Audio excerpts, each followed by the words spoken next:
दुकानदारों ने कमिश्नर व जिलाधिकारी से किराया बढ़ाने असुविधा को लेकर किया शिकायत। प्रयागराज जिले के हंडिया में बुधवार को शाम कस्बा में स्थित मुंशी गोपाल दास ट्रस्ट के मानस हाल में कमिश्नर व जिलाधिकारी ने दुकानदारों की शिकायत पर स्थानीय दुकानदारों और सदस्यों के साथ बैठक की। बैठक में दुकानदारों ने किराया बढ़ाने असुविधा की शिकायत की।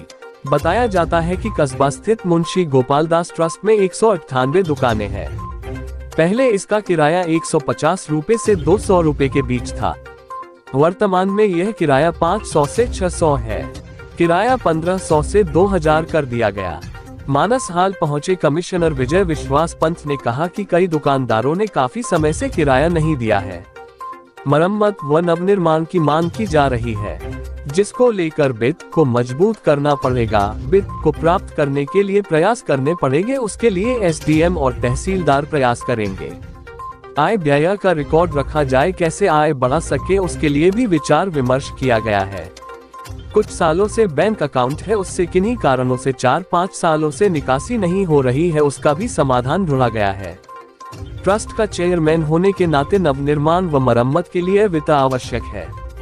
जिला पंचायत अध्यक्ष डॉक्टर वीके सिंह के द्वारा लाइटिंग आदि का प्रस्ताव रखा गया है, जिसकी सहमति दे दी गई है।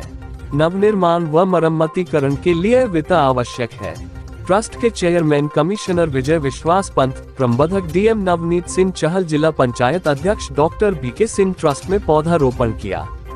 इस मौके पर उप जिलाधिकारी प्रेम नारायण, तहसीलदार आकांक्षा मिश्रा, कोतवाल धर्मेंद्र कुमार दुबे, ट्रस्ट के सदस्य, दुकानदार समेत तमाम लोग मौजूद रहे। खास रिपोर्ट डीकेजी लाइव न्यूज से विनोद पांडे, हंडिया, प्रयागराज, उत्तर प्रदेश। मैं यहाँ पर आया हूँ जिला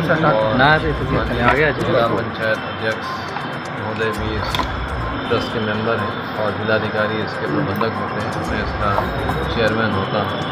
तो इसके बारे में बहुत सारे यहाँ की जनता मेरे पास आते रहती थी, तो फिर मेरा विचार बना कि मैं आज यहाँ पे आ जाऊँ। और बड़ा अच्छा रहा कि आज यहाँ नवरात्रि में इतनी अच्छी माँ की चौकी यहाँ पर इतनी सुंदर लगी, आशीर्वाद मिला।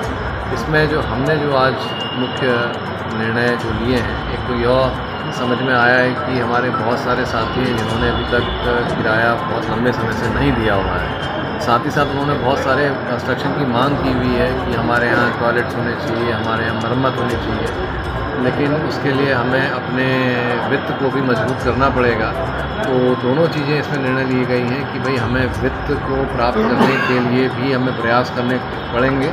उसके लिए तहसीलदार और एसडीएम्स का प्रयास करेंगे और साथ साथ हम यहाँ पे कुछ कंस्ट्रक्शन, कुछ नए निर्माण के बारे में जिला पंचायत अध्यक्ष महोदय ने कुछ प्रस्ताव रखे हैं, कुछ नवीन कंस्ट्रक्शन के बारे में उन्होंने प्रस्ताव रखे हैं, यहाँ पे लाइटिंग के बारे में उन्होंने प्रस्ताव रखे हुए हैं। तो उन सब प्रस्तावों पर हमने अपनी सहमति दी है और जो कंस्ट्रक्शन के जो इन्होंने प्रस्ताव रखे हैं उस पर जो कार्यदायी संस्था है उससे वेट कराने के लिए जो यहाँ पे जो भी आकलन तैयार होगा, कितना हमारे लागत आएगी, उसको वेट कराने की हमने यहाँ पे निर्णय लिया हुआ है।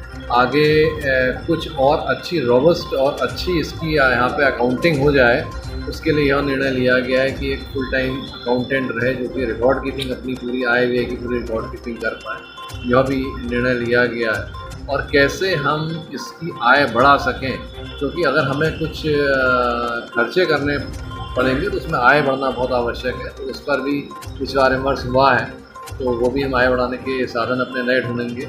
मेरी जानकारी में आया है कि पिछले कुछ सालों से यहाँ का जो बैंक अकाउंट है उससे निकासी नहीं हो पा रही है किन्हीं कारणों से। पिछले 4-5 साल से ये जिला पंचायत अध्यक्ष महोदय मेरे संज्ञान में लेके आए थे इस मैटर को, तो उसका समाधान भी ढूंढा गया है। तो उसमें लोग कैसे, उसमें कुछ अकाउंट जो है वो गवर्नमेंट अकाउंट बन गया है, उसको कैसे अकाउंट करा जाएगा, सबसे महत्वपूर्ण हमारे लिए होगा कि हम ये प्रयास करेंगे कि आने वाले 1 महीने के अंदर ही अकाउंट जो है फंक्शनल हो जाए, उससे पैसे की यथासंभव जो नियमानुसार व्यय होने उसके व्यय भी संभव हो सके।